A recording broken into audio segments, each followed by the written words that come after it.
Bonjour à toutes et tous. Alors oui, besoin d'un moment pour moi.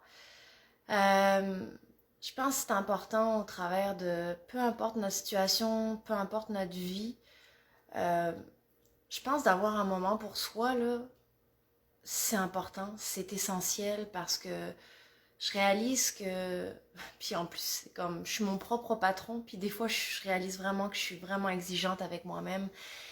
Et je vois comment que c'est essentiel de fois de prendre du recul, puis que de prendre du temps pour moi m'en faisait gagner, mais c'était tellement euh, contradictoire dans ma tête de penser ça, de me dire que de prendre du temps pour moi pouvait m'en faire gagner, c'était comme non, c'est pas possible, tu sais, comme il faut que ce soit, j'ai beaucoup je pourrais pas dire comment l'appeler, le syndrome de la perfection. Je peux pas m'arrêter tant que c'est pas parfait. Alors ça c'est un comportement qui me nuit plus qu'autre chose parce que ben je réalise que même si je suis entrepreneur, même si je veux pas perdre mon sentiment de liberté, ben je suis en train de le nuire parce que quand j'habite pas mon moment puis que je suis trop dans la performance, eh bien, je n'habite pas mon moment présent et je n'écoute pas le processus, je n'écoute pas ce qu'il y a à vivre, à entendre, à écouter. Et dans le fond, je pense que c'est un petit peu ça que je voulais vous emmener aujourd'hui. C'est que prendre un moment pour soi, ça, c'est essentiel. Puis des fois, puis je suis la première, je le dis, hein, que je suis bien une de celles que prendre du temps pour soi, c'est comme contradictoire, ça se peut pas. Ça, pour moi, ça va me retarder dans ma to-do list qui ne termine plus. Parce que quand on est entrepreneur, on fait un petit peu tous les rôles, toutes les tâches. Il faut apprendre à déléguer. Fait qu'il y a comme tout un processus d'apprentissage. Je veux pas perdre ma liberté d'être entrepreneur, mais en même temps, je vais pas nuire à ma santé pour pas la perdre. Faut que je sois réaliste au travers de tout ça. Fait que pour ça, il y a des stratégies pour aérer qu'on appelle l'organisation du temps. Et moi-même, je suis la première qui a besoin de personnes pour m'aider à comme aérer mon organisation, aérer ma to-do list, focuser, canaliser mon énergie, structurer mon temps, mettre mon énergie sur mes priorités. C'est une discipline, je dirais, d'à tous les jours. Mais quand je le laisse dans ma tête, là, puis que je le mets pas noir sur blanc écrit sur un papier, là, ça marche pas. Ça marche pas, ça fait juste que tourner dans ma tête. Je sais pas si vous, ça vous arrive, là. Puis moi, quand je prends du temps, puis je vous le dis, là, la croyance était forte, très forte de me dire que, ben voyons donc, tu vas prendre le temps d'écrire toutes les choses que tu as à faire, ça va juste te faire perdre, puis là, c'est comme tu es en train de perdre ton temps. Puis là, ça me le disait fort, là. Puis là, c'est comme, je dis, à un moment donné, là, il faut que je fasse des choses différentes si je veux des résultats différents. Fait que je me le suis imposé à vivre toute la turbulence que ça vivait en dedans, puis je l'accueillais, je lui laissais de la place, puis j'ai commencé, je vais vous montrer dans le fond. Je vais vous montrer un petit peu, je vais tourner mon écran. J'ai commencé à écrire des beaux objectifs, puis c'est en processus 2, ok? C'est vraiment en processus 2.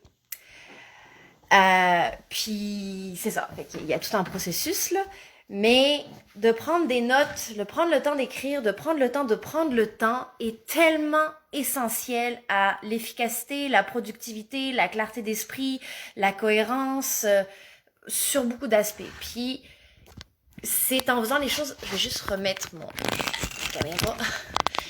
C'est en faisant des choses différentes que j'ai réalisé que j'avais des résultats différents.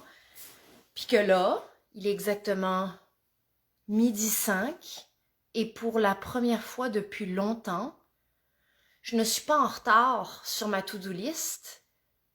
J'ai comme fait toutes les choses et les obligations que j'avais à faire, toutes mes priorités, puis là je suis comme, ok, il me reste du temps. waouh, ok, ça fait vraiment longtemps que ça m'est pas arrivé, qu'il me reste du temps. Fait que ça, c'est fou quand on fait des choses différentes, hein, qu'on a des résultats différents, mais il y a tellement de la résistance des fois à faire des choses différentes. Il y a comme tout le scénario dans la tête qui dit, ben non, tu peux pas faire ça de même, ben non, ça a pas de bon sens, ben voyons donc, tu perds plus de temps à faire ça. Des fois, c'est très fort, hein. Fait que je me suis permis et je me suis comme poussée dedans pour oser faire des choses différemment dans la gestion de mes tâches, de mes priorités, tout ça, parce qu'à un moment donné, j'étais comme overload, là. Tu sais, c'est comme, c'est juste qu'à un moment donné, t'es un être humain, là. Tu peux pas juste comme tout accumuler, puis tu sais, il faut utiliser des outils, des stratégies. Puis pour ça, c'est important de déléguer, d'aller chercher de l'aide, de s'outiller, de bien être entouré, hein. L'entourage est extrêmement important. Puis d'aérer pour revenir à la simplicité, pour réussir à canaliser son énergie, pour mettre son attention sur ce qui est réellement important, puis pas se diviser puis s'éparpiller. Puis ça, c'est souvent ce qui arrive quand on n'est pas centré et ancré dans le moment, puis quand il y a trop de choses ici, là, que le stockage de votre mémoire interne est à veille de oversaturé, là. Tu sais, overload, ben dans le fond, ça prend plus de temps quand il y en a trop que quand on le structure comme il faut, eh bien, ça permet de pouvoir prendre une distance. Hein? Quand on écrit les choses, ben on a une distance des choses. Fait que c'est plus dans notre tête, c'est à quelque part qu'on peut le visualiser. Fait que quand je veux me recentrer, je regarde mon mur, puis là je suis comme, waouh, ok, c'est ça, ça.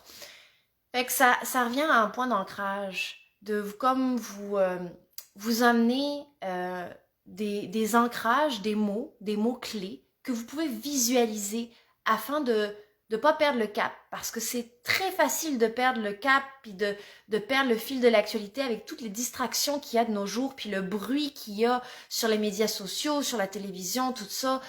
Puis plus on en consomme, plus on est envahi et submergé par tout ça. Alors dans le fond, voici mon petite astuce, ben pas en fait mon astuce, mon partage dans le fond de comment que moi, dans mon processus, je me suis permis de prendre du temps, m'en faisait gagner.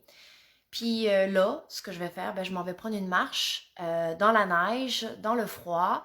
Ben, je sais pas trop la température qu'il fait, mais dans le fond, je me suis déjà préparée, je m'habillais, mettre le foulard. Puis on va marcher, profiter du soleil pendant une petite marche de 20-30 minutes qui est sidulée à mon horaire. Et oui, c'est sidulé à mon horaire cette marche-là parce que en travaillant de chez soi, on est beaucoup plus sédentaire. Puis être sédentaire, c'est pas bon pour le corps, hein, ni l'esprit. Alors, je vais aller prendre ma marche, puis quand je vais prendre ma marche, ben, j'ai pas de cellulaire. Fait que dans le fond, je vous emmènerai pas avec moi dans ma marche parce que je l'ai faite une fois la semaine passée, je pense. Je vous ai emmené avec moi je vous ai emmené avec moi durant ma marche pendant que j'avais mon cellulaire.